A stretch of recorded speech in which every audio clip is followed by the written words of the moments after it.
নমস্কার। আজ আমরা বাংলা সিনেমার স্বর্ণযুগের প্রখ্যাত অভিনেত্রী শ্রীমতী ললিতা চ্যাটার্জির সঙ্গে কিছু কথা বলব। ললিতাজি, প্রথমেই আপনাকে স্বাগত জানাই আমাদের অন্যতম রন্ধন। ধন্যবাদ। আচ্ছা, অভিনয়ে আপনার কবে ও কিভাবে শুরু সেটা যদি আমাদের একটু বলেন। আমি তখন মানে ছোটবেলা থেকে আমাদের খুব চর্চা ছিল, আমার দিদির কাছে শিখে একে নাচ গান অভিনয় বরাবরই করে গেছি, কিন্তু সেটা প্রফেশনালি তো করিনি। এবং ফিল্ম লাইনে যে আসবো সেটা খুব একটা যে আগের থেকেই ঠিক ছিল একেবারেই নয়। আমার এডুকেশন লাইনেই থাকার কথা। তা আমি শুরু করেছিলাম, আমি ছোটবেলা একটা অভিনয় করেছিলাম। আমার দিদি তখন নিউ থিয়েটার্সে ছিলেন, কানন দেবীর ছোটবেলাটা করেছিলাম অনন্যা শ্রীমতী পিকচার্সে। সে অনেক ছোট তখন আমি, তারপর তো পড়াশুনো করছি ইত্যাদি নানা রকম অন্যান্য কাজ। তা ওই পাশের পরে সাউথ পয়েন্টে পড়াতে আমি একবার একটা শুটিং দেখতে গেছিলাম উত্তম কুমারের। তা তখন উনি আমার বললেন, আমরা হিরোইন করছি, তুমি আবার করো না কেন? আবার মানে তখন ছোটবেলায় করেছিলাম তো, আবার করো হিরোইন। তখন আমি বললাম তো ভালো, আমার তো উত্তম কুমার তখন মানে বিরাট ব্যাপার, খুবই আমি বলে হ্যাঁ নিশ্চয়ই করবো। এইভাবে শুরু বিভাস ছবিতে ফার্স্ট। আর ওর সঙ্গে সঙ্গে কালো স্রোত বলে সুশীল মজুমদার পরিচালিত অনিল চ্যাটার্জির এগেনস্টে এই দুটো ছবি দিয়ে আমার আরম্ভ হলো। সেটা হচ্ছে আপনার সে অনেকদিন আগে 1964 সালে রিলিজ করেছে ছবি শেষে। এইভাবে আসলাম, তারপর একের পর এক ছবি। আচ্ছা, অভিনয় জগতে আপনার সব থেকে আনন্দময় মুহূর্ত কোনখানটা? আনন্দময় মুহূর্ত সবসময় ভালোবেসেই তো করতাম, তবে যখন ন্যাচারালি উত্তম কুমারের সঙ্গে অভিনয় করতাম তখন খুব একটা উত্তেজনা এবং অভিনয় করার এই সুযোগ সব নিয়ে খুবই আর আনন্দের সঙ্গে কাজ করেছি। আবার থিয়েটারেও ভীষণ ভালো লাগতো আমার থিয়েটার করতে, যখন জয়েন করলাম থিয়েটারে 1980-তে, তখনও খুব ভালো লেগেছে। সবগুলোই আনন্দময় মুহূর্ত। ইভেন যাত্রা করেছি যখন, তখনও খুব ভালো লেগেছে। খুব স্ট্রেঞ্জার্স ছিল এই। তবে উত্তম কুমারের সঙ্গে অভিনয় করতে সবচেয়ে আনন্দময় মুহূর্ত বল, আমার মেন ভালোবাসাই ছিল জীবনে গান। হ্যাঁ, সে গান আমি খুব করতাম, প্রফেশনালি সেভাবে কেন করিনি। তা গানে উনি আমার গানের ভীষণ ভক্ত ছিলেন। মানে আমার খালি বলতে, তুমি সব ছেড়ে খালি গান করো। বাইরে যখন অভিনয় করতে যেতেন তখন নিশ্চয়ই উত্তম। হ্যাঁ, আমি ছবির শুটিং এ আমরা গিয়েছিলাম আপনার ইয়েতে, কানারি হিলস বলে ওটাকে, হাজারিবাগ। সেখানে আমাদের ঘরে আসবার সময় দুর্গাপুরে গেস্ট হাউস নাকি ওটা, যাই হোক, সেখানে ঘর পাওয়া যায়নি, এক ঘরেই সবাই ছিলাম। সবাই মানে আমি, আমার দিদি ও সুপ্রিয়া, তারপরে উত্তম দা। সে সারা রাত কত মজা, হাত দেখা এই দেখা। উনি বলেছিলেন, দেখো আমার নাম রুনু, অ্যাকচুয়ালি রুনু, দেখো এইসব উত্তম কুমার আমি কিছু না, ওটা উত্তম কুমার আমার হাতে লেখা আছে, এই দেখো এই যে লাইন দেখছো, এই হাতে লেখা আছে বলে আমি উত্তম কুমার হয়েছে। আরো মজার মজার অনেক গল্প আছে। অভিনয় জগৎটা আপনি থিয়েটার বা নাটকের জগতেও আপনার খুব সাবলীলভাবে অভিনয় করে গেছেন, কিন্তু এই দুটোর মধ্যে আপনার কোনটা সব থেকে ভালো লেগেছে? দেখুন, দুটোই, আমি তো অভিনেত্রী, আমি অভিনয় ভালোবাসি। আমার সবগুলো মিডিয়ামই খুব ভালো লেগেছে, কিন্তু এটা অন্যরকম, ফিল্মটা অন্যরকম হতে যায়। প্রথমে যখন যাত্রা আসে, ধরুন যাত্রাতে আমি সবাই বলেছিল পারবে না খুব স্ট্রেন ইত্যাদি প্রথম, তারপর কিন্তু নেশা হয়ে গেল। সেই যেদিন যদি যাত্রা না থাকতো খুব খারাপ লাগতো। এত একটা উত্তেজনা, স্টেজে ঢোকা মাত্র সেই যে লাইট গুলো পড়ে, স্টেজে একটা অন্যরকম ট্রান্সফরমেশন হয় ক্যারেক্টারে, মানে মানসিক একটা ট্রান্সফরমেশন হয়, সেটা একটা অদ্ভুত অনুভূতি। আবার ফিল্মে হচ্ছে কি, সেটা অন্যরকম, একটু মেকানিক্যাল, বাট সেখানেও দেখাবার আছে, ভুল ভ্রান্তি হলে সেটাকে আবার করা যায়। আর ওটা আমার মতে ফিল্মটা তো ধরে রাখা যায় না মুহূর্তটাকে। আজকে আমি যাত্রাটা আমার দেখতে পাচ্ছি না, থিয়েটারটা আমার দেখতে পাচ্ছি না, কিন্তু ফিল্মটা হলে পুরোনো একটা ফিল্ম দেখছি আমি, কিরম ছিলাম কিরম, এটা একটা মস্ত বড় জিনিস ফিল্ম আমার মনে প্লাস পয়েন্ট। যাত্রা জগতে অভিনয় করেছিলেন কার সাথে?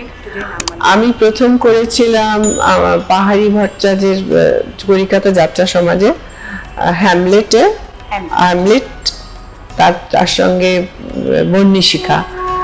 সব খুব হিট। আর তারপরে করেছিলাম অজিতেশ বন্দ্যোপাধ্যায়ের ডিরেকশনে 3 পয়সার পালা, আর একটা হচ্ছে জয় মা তারা। তারপরে ডিস্কো কুইন, ইন্দিরা গান্ধী, ভারত জননী ইন্দিরা গান্ধী যখন মারা গেলেন তখন ভারত জননী ইন্দিরা সুপার হিট, খুব ভালো হয়েছিল। তা যে সাফল্য বা যে সুযোগ আমি সিনেমাতে পাইনি সামাও, সেইটা কিন্তু আমি যাত্রা থিয়েটারে ভীষণ ভালো ভালো রোল পেয়েছি, আমি স্যাটিসফাইড। তবে অতদিন করা হলো না, এই আর কি, থিয়েটার তো বন্ধই হয়ে গেল। আজকের দর্শকরা বাংলা সিনেমা থেকে বিমুখ, এতে আপনার অভিমত কি? আমার অভিমত মানে এখনকার বাংলা যে কমার্শিয়াল সিনেমা হচ্ছে, খুব মুষ্টিমেয় কিছু ডিরেক্টর ছাড়া আমার মনে হয় না খুব একটা ভালো ছবি কিছু হচ্ছে। এই বম্বের কপি বেশিরভাগ, মানে উৎকৃষ্টতা কিছু নেই, কোয়ালিটি ওয়াইজ বেশ ভালো না কিছু। তাই জন্য লোকে, কিছু কিছু সংখ্যক লোক নিশ্চয়ই দেখছেন আলাদা সিনেমাগুলো চলছে কি করে গ্রামে টামে সব এই জায়গায় হয়তো, কিন্তু সেই স্ট্যান্ডার্ডেরই সিনেমা হচ্ছে না আগে যে সিনেমা হতো, কমার্শিয়াল সিনেমা একেবারেই না। ফলে আমরাই কি দেখি না তো।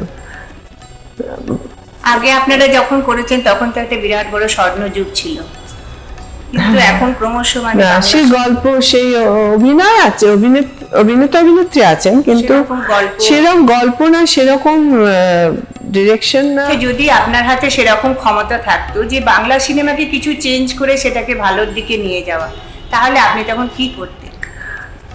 এখন আমি তো ডিরেক্টর নই, আমার সেরকম ভাবে বলাটা উচিত হবে কিনা জানি না। দর্শক হিসেবে আমি বলতে পারি, আমার অভিমত বা আমার যেটা মনে করি সেটা বলতে পারি। সেটা হচ্ছে যে প্রথমত ভালো জিনিস যে হচ্ছে না তা না, ভালো জিনিসও তো হচ্ছে, কিন্তু খুব কম হচ্ছে। সেটা কমার্শিয়াল যেটা সিনেমা, যেটা বক্স অফিস যেটা চলে হলে, সেইটা করতে গেলে আপনার প্রথমত গল্প খুব স্ট্রং নিতে হবে, ডিরেকশন খুব ভালো করতে হবে, কম্প্রোমাইজ করলে চলবে না টাকা পয়সার জন্য বা কোনো কারণে। যেমন সিরিয়ালে কম্প্রোমাইজ করে, একইভাবে শট নিয়ে যায় এক জায়গায় ক্যামেরা বসে, সেরকম না, আরো খরচ করতে হবে, রুচিটা ভালো করতে হবে। তারপরে কি বলবো, দৃষ্টিভঙ্গি, রুচি, মানটাকে উন্নত করতে গেলে অনেকগুলো জিনিস দরকার। আপনাকে কিন্তু এখন আর অভিনয় বেশি দেখি না আমরা, তাহলে এখন আপনি কি করছেন? অভিনয় করতে তো আমি সবসময় খুব উদ্গ্রীব, পেলেই আমি করব, যেরকম কাজ আসে সেরকম করি। ফিল্মে সত্যি অনেকদিন সেরকম ডাক আসেনি বলে করছি না, তবে আমি সিরিয়াল, টেলিফিল্ম প্রায়শই করি, খুব বেশি না হলে করি। আর আমি নিজে প্রোডাকশন করেছি 3টে, দুটো ন্যাশনাল নেটওয়ার্কে, একটা কলকাতা দূরদর্শনে। আর স্ক্রিপ্ট লিখেছি একটা নিজেরই প্রোডাকশন, সম্প্রতি হয়ে গেল আলফাতে। দিদি, আপনি একটু আগে বললেন যে গানটা আপনার নেশার মতন ছিল, তা আপনি যদি আমাদের 2 লাইন একটু গেয়ে শোনান। এখন তো একটুখানি প্রবলেম আছে গলার খুব, তাও রিকোয়েস্ট করছেন, আমার ভাঙা গলাতে আমি গাইছি 2 লাইন।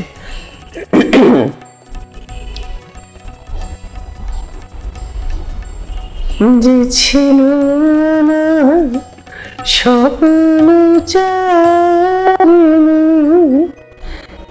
তারে বুঝিতে পারিনি, তারে বুঝিতে পারিনি।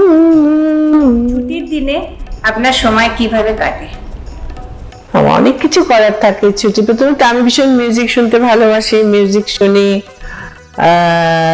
তারপরে বই পড়ি, খুব বই পড়ি, গান, এই ভাঙা এখন গলা, তাও তাই চেষ্টা করি গলাটাকে, যাতে আমি একটু ডাক্তার দেখাচ্ছি, দেখি ইমপ্রুভ করা যায় আরো।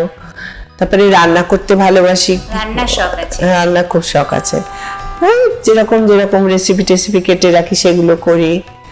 তারপরে আমি নিজে সকালবেলা যোগ ব্যায়াম করি, তারপরে হাঁটতে যাই বিকেলে রোজ, এরকম করি না।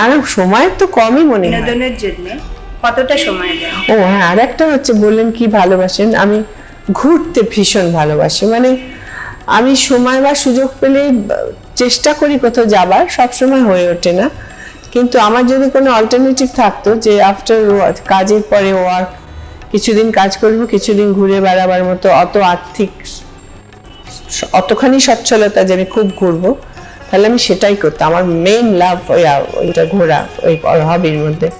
আমি বাইরে প্রচুর গেছি, কাজেও গেছি, এমনি তো আগে তো পড়াশোনাই করতাম বিদেশে। তাই শুধু বিদেশ বলে না, ইন্ডিয়াতে কত জায়গায় ঘোরার আছে, ওটা আমার সাংঘাতিক শখ, সবসময় হয়ে ওঠে না তো। দিদি খুব ভালো লাগলো আপনার কাছে এসে, আপনার সাথে কথা বলে অনেক কিছু জানতে পারলাম। আমারও খুব ভালো লাগলো আপনারা যে আমার সঙ্গে আমাকে চেয়েছেন আপনাদের এই টিভিতে বলার জন্য, সেজন্য খুব কৃতজ্ঞ। তোমারই সহজে পেরেছি বুঝতে, ওগো যে ছিল আমার স্বপ্ন চারিণী।